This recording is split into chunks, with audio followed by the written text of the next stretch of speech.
ഇത് കരിമ്പിന്റെ ജ്യൂസ് എടുക്കുന്ന ചക്ക്. കറണ്ട് കൊണ്ടാണ് ചക്ക് എന്നാ പറയുന്നത്. കരിമ്പിന്റെ ജ്യൂസ് എടുക്കുന്ന ചക്ക്. അത് കറണ്ട് കൊണ്ടാണ് പ്രവർത്തിക്കുന്നത്. കയറ്റി വിടുമ്പം ജ്യൂസ് ആയിട്ട് വരും. വേസ്റ്റ് അപ്പുറത്ത് പോകും, ജ്യൂസ് ചെമ്പിനകത്ത് വീഴും. അടുപ്പിൽ 2 ചെമ്പ് നമ്മൾ കഴുകി ക്ലീൻ ചെയ്ത് അടുപ്പിൽ വെക്കും. അപ്പം 2 ചെമ്പിൽ നമ്മൾ നീരെടുക്കും. 8 കുടം നീര് വെച്ച് 2 ചെമ്പിൽ ഒഴിക്കും. എന്താന്ന് ചോദിച്ചു കഴിഞ്ഞാൽ 2 ചെമ്പിൽ ഒരുപോലെ തീ കത്തും. ഒരു അടുപ്പിൽ തീ കത്തിക്കുമ്പോൾ അടുത്ത ചെമ്പിലും കൂടെ തീ കത്തും. ഹായ് ഫ്രണ്ട്സ്, ഞാൻ കിടും വീഡിയോ കണ്ണനാണ്. ഞാനിപ്പോൾ ഉള്ളത് വെമ്പള്ളിയിലാണ്. വെമ്പള്ളിയിൽ നാടൻ ശർക്കര ഉണ്ടാക്കുന്ന സ്ഥലമുണ്ട്. ആ സ്ഥലത്താണ് ഞാൻ ഇപ്പോൾ ഉള്ളത്. ഈ സ്ഥാപനം വെമ്പള്ളി നോർത്തിലാണ്. ഇവിടെ തിസി എന്ന് പറയുന്ന ചേച്ചിയാണ് ഈ സ്ഥാപനം നടത്തുന്നത്. നല്ല നാടൻ ശർക്കര, കരിമ്പിൽ നിന്നുണ്ടാക്കുന്ന നല്ല നാടൻ ശർക്കര ഉണ്ടാക്കുന്ന സ്ഥലമാണ്. അപ്പോൾ നമുക്ക് അകത്തോട്ട് കയറിയിട്ട് ചേച്ചിയോട് ചോദിക്കാം എങ്ങനെയാണ് ഈ ഒരു ശർക്കര, നമ്മുടെ ആ ഒരു ശർക്കര രൂപത്തിൽ വെള്ളോട്ട് കരിമ്പിൽ നിന്ന് വരുന്ന എല്ലാ കാര്യങ്ങളും നമുക്ക് ഈ വീഡിയോയിൽ നിന്ന് കാണാം. അപ്പോൾ മാക്സിമം നിങ്ങൾ ഈ വീഡിയോ കാണുക, ഇഷ്ടപ്പെട്ടാൽ നിങ്ങൾ ഷെയർ ചെയ്യുക. നമ്മളിവിടെ വന്നപ്പോൾ തന്നെ ചേച്ചി വാതിൽക്ക് നിൽക്കുകയാണ്. ചേച്ചി ഹായ്. ചേച്ചി അതെന്ത് മിഷനാ ചേച്ചി? ഇത് കരിമ്പിന്റെ ജ്യൂസ് എടുക്കുന്ന ചക്ക്. കറണ്ട് കൊണ്ടാണ് ചക്ക് എന്നാ പറയുന്നത്. കരിമ്പിന്റെ ജ്യൂസ് എടുക്കുന്ന ചക്ക്. അത് കറണ്ട് കൊണ്ടാണ് പ്രവർത്തിക്കുന്നത്. മോട്ടർ കറണ്ട് കൊണ്ടാണ്. നമ്മൾ ഈ കരിമ്പ് നമ്മൾ അതിനകത്തോട്ട് കയറ്റി വിടുമല്ലേ? കയറ്റി വിടുമ്പം ജ്യൂസ് ആയിട്ട് വരും. ഈ കരിമ്പിന്റെ വേസ്റ്റ് അപ്പുറത്ത് പോകും, ജ്യൂസ് ചെമ്പിനകത്ത് വീഴും.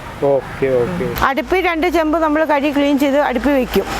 അപ്പം 2 ചെമ്പിൽ നമ്മൾ നീരെടുക്കും. 8 കുടം നീര് വെച്ച് 2 ചെമ്പിൽ ഒഴിക്കും. എന്താന്ന് ചോദിച്ചു കഴിഞ്ഞാൽ 2 ചെമ്പിൽ ഒരുപോലെ തീ കത്തും. ഒരു അടുപ്പിൽ തീ കത്തിക്കുമ്പോൾ അടുത്ത ചെമ്പിലും കൂടെ തീ കത്തും. അപ്പൊ ഒന്നിച്ച് 2 തിളയ്ക്കും. അപ്പൊ ഒന്ന് വാങ്ങുമ്പോഴത്തേനും മറ്റത് പകുതിയായി കിടക്കുമല്ലോ, അത് തിരിച്ച് ഫസ്റ്റ് ചെമ്പിലേക്ക് ഒഴിക്കും. അപ്പം അത് എന്നത്തേനും അടുത്ത ചെമ്പ് ഫ്രീ ആകുമ്പം അടുത്ത ജ്യൂസ് ഒഴിക്കും. അങ്ങനെ പെട്ടെന്ന് ചെയ്യാം. പിന്നെ ഈ കരിമ്പിന്റെ നീര് ഇങ്ങനെ ജ്യൂസ് അടിച്ച് ഇട്ടേക്കത്തില്ല. അത് നമ്മൾ വാങ്ങാറാകുമ്പോഴേ പെട്ടെന്ന് അടിക്കുകയുള്ളൂ. അങ്ങനെ ഇട്ട് കഴിഞ്ഞത് പുളിച്ചു പോകും. അപ്പൊ നമ്മൾ പെട്ടെന്ന് ഇങ്ങനെ കിടക്കുന്ന കുഴപ്പമില്ല. അപ്പൊ 2 ചെമ്പിൽ ഒരുപോലെ തീ കത്തുന്നത്. ഇത് പാനി ഒഴിക്കുന്ന തോണിയാണ്. അപ്പൊ ഈ തോണിയുടെ ഉപയോഗം എന്ന് ചോദിച്ചു കഴിഞ്ഞാൽ നമ്മൾ ചെമ്പിന്ന് ഇത് ഇളക്കി കുറുകി നമ്മൾ കയ്യിലൊട്ട് ഇങ്ങനെ ഉരുളുന്നൊരു പരുവത്തിലാകുമ്പോഴാണ് തോണിയിൽ ഒഴിക്കുന്നത്. ഒഴിച്ചു കഴിഞ്ഞ് വീണ്ടും നമ്മൾ ചട്ടവും കൊണ്ട് അങ്ങോട്ടും ഇങ്ങോട്ടും ഇളക്കി ഒരു 10-15 മിനിറ്റ് ഇളക്കി ഈ തോണ്ടി കൂട്ടി വെക്കും. തണുക്കാൻ വേണ്ടിയിട്ടാണ് ഇങ്ങനെ ഇളക്കി തോണ്ടി കൂട്ടി വെച്ചിട്ട് ചൂടോടുകൂടിയാണ് കൈ നനയ്ച്ച് ചൂടോടുകൂടിയാണ് ഉണ്ട ഉരുട്ടി തകടയിലോട്ട് വെക്കുന്നത്. ചൂടുണ്ടെങ്കിൽ ഇത് ഉരുളുള്ളൂ.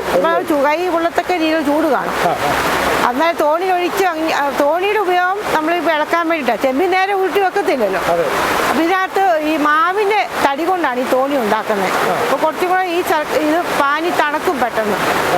എന്നിട്ട് ഇളക്കി തോണ്ടി കൂട്ടി ഉണ്ട ഉരുട്ടി വെക്കും. 10 മിനിറ്റ് കഴിയുമ്പോൾ ഈ സാധനം ഉരുണ്ട് വരും. പിന്നെ ഞങ്ങൾ പാനി ആവശ്യക്കാർക്ക് പാനി കൊടുക്കുന്നുണ്ട്. ചുക്ക്, ജീര, ഏലക്കായ ഇട്ട് ശർക്കര കൊടുക്കുന്നുണ്ട്. കാപ്പി കുടിക്കാനും പിന്നെ പിള്ളേർക്ക് ചുമ്മാ വെറുതെ കടിച്ച് തിന്നാനൊക്കെ ആയിട്ട് കാപ്പിക്ക്. പിന്നെ കൊറോണ കാലത്ത് എല്ലാവരും ഇഷ്ടംപോലെ ചുക്കുണ്ട മേടിച്ചോണ്ട് പോകുമായിരുന്നു കാപ്പി കുടിക്കാനും ഒക്കെ ആയിട്ട്. പിന്നെ ചായക്കെല്ലാം ഉപയോഗിക്കാം. ഈ പാനി ഒഴിച്ച് ചായ കുടിക്കാം. യാതൊരു ദോഷഫലവും ഇല്ല, രുചി വ്യത്യാസവും ഇല്ല. പഞ്ചസാരയൊക്കെ കെമിക്കലല്ലേ. ഇത് ഉപയോഗിച്ചാൽ ചൂടുള്ളവർക്കും കഴിക്കാം. പിന്നെ കുട്ടികൾക്ക് കുറുക്കുണ്ടാക്കാനും ഈ ശർക്കര കൊണ്ടുപോയി കഴിക്കാം. പിന്നെ അരിഷ്ടം ഉണ്ടാക്കാനും ലേഹ്യം ഉണ്ടാക്കാനും ഒക്കെ ഈ നാടൻ ശർക്കര ഉപയോഗിക്കുന്നത്. ഇതിനകത്ത് യാതൊരു കെമിക്കൽസും ഇല്ല. ഒറിജിനൽ കരിമ്പ് ജ്യൂസ് മാത്രം കുറുക്കി പറ്റിച്ചുണ്ടാക്കുന്നതാണ് ശുദ്ധമായ നാടൻ ശർക്കര. നമ്മുടെ കയ്യിൽ ഇപ്പോൾ ശർക്കരയുള്ളത്. നമുക്ക് ഈ ശർക്കര തിന്നു നോക്കാം, എങ്ങനെ ഉണ്ടെന്ന് നോക്കാം.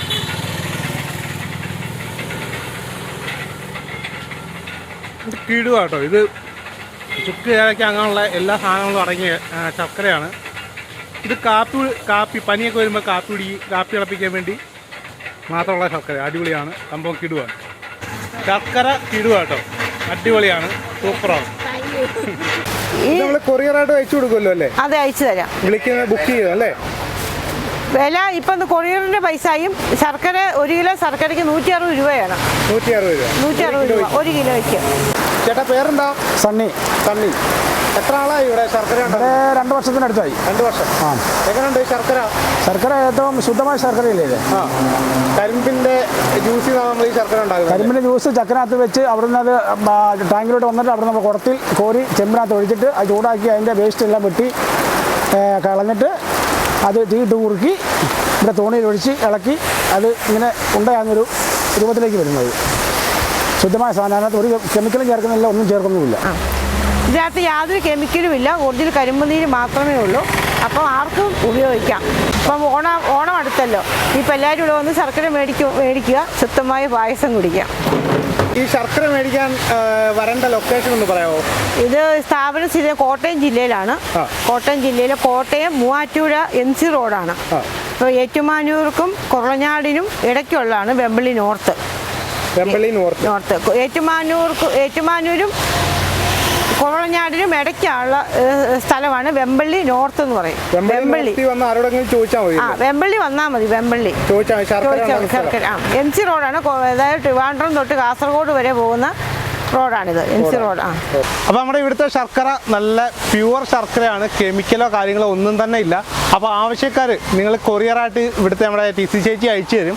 അപ്പോൾ ചേച്ചിയുടെ നമ്പറിൽ വിളിച്ചാൽ നിങ്ങൾക്ക് കൊറിയറായിട്ട് ചേച്ചി ഇവിടുന്ന് അയച്ചു തരും. പിന്നെ ആവശ്യക്കാർ വേണമെങ്കിൽ ഈ പറഞ്ഞ പോലെ ഏറ്റുമാനൂരിനും കുറവിലങ്ങാട് നടുക്കാണ്, വെമ്പള്ളി എന്നാണ് സ്ഥലത്തിൻ്റെ പേര്, വെമ്പള്ളി നോർത്ത്. അപ്പോൾ ഇവിടെ വന്നാൽ നിങ്ങൾക്ക് ഇവിടെ വന്നും ഈ ശർക്കര മേടിക്കാം. അപ്പോൾ ഇനി അടുത്ത വീഡിയോ ആയിട്ട് നമുക്ക് വീണ്ടും കാണാം.